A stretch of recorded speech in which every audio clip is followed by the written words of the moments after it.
क्या आपने कभी सोचा है कि क्या यूनिवर्स के सबसे छोटे लेवल के पार्टिकल्स को दो पार्ट्स में डिवाइड किया जा सकता है? इस वीडियो में आपको क्वांटम पार्टिकल्स के बारे में बहुत इंटरेस्टिंग जानकारी मिलने वाली है। ऑब्वियसली, यूनिवर्स के सबसे छोटे लेवल के पार्टिकल्स क्वांटम पार्टिकल्स होते हैं। क्वांटम फिजिक्स साइंस की एक ऐसी ब्रांच है जो मैटर और एनर्जी के माइक्रोस्कोपिक बिहेवियर को स्टडी करती है। इसमें यह देखा जाता है कि एटम्स और सबएटॉमिक पार्टिकल्स जैसे electrons, photons etcetera classical physics की अपेक्षा काफी डिफरेंट तरीके से बिहेव करते हैं। क्वांटम फिजिक्स से हमें पता चला कि एटम्स और उनसे छोटे पार्टिकल्स जैसे इलेक्ट्रॉन्स, फोटॉन्स की दुनिया हमारी दुनिया से बिल्कुल ही अलग है। एक एटम के अंदर 99.9% से भी अधिक जगह एम्प्टी होती है। एक सवाल जो अक्सर पूछा जाता है कि लाइट मोस्ट ऑब्जेक्ट जैसे कि वॉल को क्रॉस क्यों नहीं कर सकती? एक वॉल एटम्स से बनी होती है और एटम्स में मास प्रेजेंट होता है। इसके अपोजिट लाइट फोटॉन्स पार्टिकल्स से बनी होती है। हम जानते हैं कि फोटॉन्स मासलेस होते हैं। इस लॉजिक से लाइट किसी भी ऑब्जेक्ट से आसानी से पार हो जानी चाहिए। पहले ये जानते हैं कि एक फोटॉन का साइज एक एटम के कंपैरिजन में कितना होता है। परमाणु का आकार लगभग 0.1 से 0.5 नैनोमीटर होता है। फॉर एग्जाम्पल, हाइड्रोजन एटम का व्यास लगभग 0.1 nm होता है। जो लाइट हमें नजर आती है उसके फोटॉन एटम से सैकड़ों से हजारों गुना बड़े होते हैं। लेकिन जो लाइट हमें दिखाई नहीं देती उसके फोटॉन एटम से छोटे हो सकते हैं। एक्सरे और गामा रे फोटॉन एटम के आकार के बराबर या उससे छोटे होते हैं। असल में फोटॉन्स को पार्टिकल्स कहना ही गलत है। इनको अगर इलेक्ट्रोमैग्नेटिक पॉइंट्स कहा जाए तो गलत नहीं होगा। एटम्स असल में वैसे नहीं होते जैसे कि स्कूल डेज में हमें बताया जाता था। अगर एटम्स को इलेक्ट्रॉन क्लाउड्स कहा जाए तो गलत नहीं होगा। विजिबल लाइट के फोटॉन्स को एटम्स के इलेक्ट्रॉन्स के द्वारा एब्जॉर्ब कर लिया जाता है।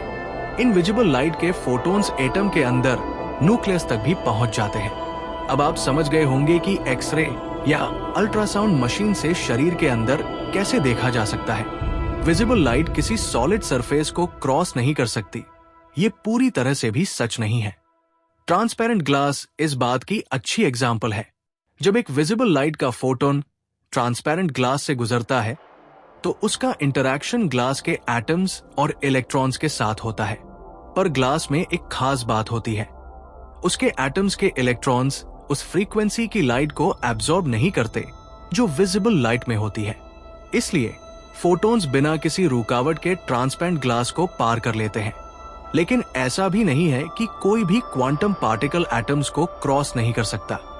न्यूट्रिनो जो बेहद हल्के कण होते हैं, इनमें यह विशेषता है कि ये बिना किसी रुकावट के धरती के भी आर पार हो सकते हैं। इसका कारण इन पार्टिकल्स का एटम्स के इलेक्ट्रॉन्स या प्रोटॉन से इंटरैक्शन न होना है। इसे हम क्वांटम टनलिंग कहते हैं। क्वांटम टनलिंग एक ऐसी घटना है जहां कण ऊर्जा के बैरियर को भेद कर उसके पार चले जाते हैं, जबकि क्लासिकल फिजिक्स के हिसाब से यह नामुमकिन होता है। क्लासिकल फिजिक्स में अगर आप एक गेंद को पहाड़ी पर चढ़ाएं और उसकी ऊर्जा पहाड़ी के ऊपर जाने के लिए काफी नहीं है तो गेंद वापस लुढ़क आएगी। लेकिन क्वांटम दुनिया में कण पहाड़ी के अंदर से सुरंग बनाकर या टनलिंग करके पार निकल जाते हैं। अब हम पार्टिकल्स की दुनिया के कुछ और माइंड ब्लोइंग कॉन्सेप्ट्स के बारे में जानेंगे। क्वांटम ऑब्जेक्ट्स कभी वेव की तरह और कभी पार्टिकल की तरह बिहेव करते हैं। क्वांटम पार्टिकल्स एक साथ मल्टीपल स्टेट्स में हो सकते हैं जब तक कि कोई मेजरमेंट न की जाए। इसे सुपरपोजिशन कहा जाता है। जब हम क्लासिकल वर्ल्ड की बात करते हैं तो हम कहते हैं कि कोई ऑब्जेक्ट या तो एक स्टेट में होता है या दूसरी स्टेट में। लेकिन क्वांटम वर्ल्ड में पार्टिकल्स एक ही समय में कई स्टेट्स जैसे पोजीशन, स्पिन आदि में हो सकते हैं।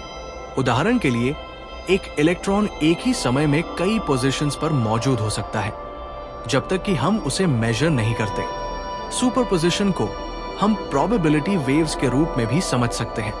इसमें हर पॉसिबल स्टेट का एक प्रोबेबिलिटी एम्पलीट्यूड होता है जो बताता है कि मेजरमेंट पर उस स्टेट के सामने आने की कितनी संभावना है। जब हम किसी क्वांटम पार्टिकल को मेजर करते हैं तो उसकी सुपरपोजिशन की स्टेट तुरंत कोलैप्स हो जाती है। और पार्टिकल किसी एक पर्टिकुलर स्टेट में आ जाता है। एग्जाम्पल के लिए कल्पना कीजिए कि आपके पास एक लाइट स्विच है जो साइमल्टेनियसली ऑन और ऑफ हो सकता है जब तक कि आप उसे चेक नहीं करते। बिफोर मेजरमेंट लाइट स्विच एक सुपरपोजिशन में है, यानी कि एक ही समय में ऑन और ऑफ दोनों पॉसिबिलिटीज मौजूद है। आफ्टर मेजरमेंट जैसे ही आप स्विच को देखते हैं तो वो तुरंत डिसाइड कर लेता है कि वो ऑन होगा या ऑफ। इसी तरह क्वांटम पार्टिकल्स मेजरमेंट से पहले मल्टीपल स्टेट्स में होते हैं और मेजरमेंट के बाद एक डेफिनेट स्टेट में आ जाते हैं। सुपरपोजिशन हमें क्लासिकल वर्ल्ड की तुलना में क्वांटम वर्ल्ड की अनूठी और काउंटर इंट्यूटिव नेचर दिखाता है। सुपरपोजिशन क्वांटम कंप्यूटिंग में एक की रोल निभाता है। क्वांटम कंप्यूटर्स क्लासिकल बिट्स की जगह क्वांटम बिट्स का उपयोग करते हैं जो एक ही समय में 0 और 1 दोनों हो सकते हैं। इससे पैरेलल प्रोसेसिंग और एक्सपोनेंशियल स्पीड अप संभव होता है। एक और की कॉन्सेप्ट है जो कि क्वांटम फिजिक्स में इंपॉर्टेंट है और जिसके बारे में आपने भी सुना होगा। इसे क्वांटम एंटेंगलमेंट कहा जाता है। एंटेंगलमेंट दो पार्टिकल्स के बीच एक ऐसा कनेक्शन होता है कि उनके कैरेक्टरिस्टिक्स जैसे स्पिन, पोलराइजेशन एक दूसरे से तुरंत जुड़े होते हैं, चाहे वे कितनी ही दूर क्यों न हो। इसका मतलब अगर आप दो एंटेंगल्ड पार्टिकल्स को यूनिवर्स के दो अलग कोनों में भी रख दोगे तो भी वो एक दूसरे से जुड़े रहेंगे। आइंस्टीन ने इसे spooky action at A distance कहा था, क्योंकि एंटेंगल्ड कणों का ये कनेक्शन समझ से परे लगता है। मान लीजिए दो इलेक्ट्रॉन्स एंटेंगल्ड हैं। अगर एक का स्पिन अप है तो दूसरे का स्पिन डाउन होगा और ये कोरिलेशन तुरंत या इंस्टेंटली होता है, भले ही कण अलग अलग गैलेक्सीज में। 2017 में वैज्ञानिकों ने एंटेंगल्ड फोटॉन्स को सैटेलाइट से धरती पर भेजकर यह साबित किया था। क्वांटम कम्युनिकेशन और क्वांटम कंप्यूटिंग में एंटेंगल्ड फोटॉन्स का इस्तेमाल होता है। अगर आप एंटेंगल्ड फोटॉन्स की एक जोड़ी को अलग अलग जगहों पर भेज दें और एक फोटॉन की स्टेट बदल दें तो दूसरा अपने आप एडजस्ट हो जाता है। इसी से क्वांटम टेलीपोर्टेशन जैसे एक्सपेरिमेंट्स संभव हो पाए हैं। जब आप इनमें से एक पार्टिकल को मेजर करते हैं तो उसकी स्टेट तुरंत तय हो जाती है और उसी के साथ ही दूसरे पार्टिकल की स्टेट भी तुरंत निर्धारित हो जाती है, चाहे वो पार्टिकल कितनी भी दूर क्यों न हो। उदाहरण के लिए, अगर आप पार्टिकल ए का स्पिन मेजर करते हैं और उसे अब पाते हैं, पार्टिकल बी का स्पिन तुरंत डाउन हो जाएगा यदि ये दोनों एंटेंगल्ड पेयर्स हैं। ये इंस्टेंटेनियस इफेक्ट ऐसा लगता है जैसे information faster than light travel कर रही हो, लेकिन असल में इसमें कोई कंट्रोल्ड कम्युनिकेशन नहीं हो सकती, क्योंकि मेजरमेंट का आउटकम रैंडम होता है। आप आउटकम को कंट्रोल नहीं कर सकते, इसलिए इंफॉर्मेशन को डेलिबरेटली ट्रांसफर नहीं किया जा सकता।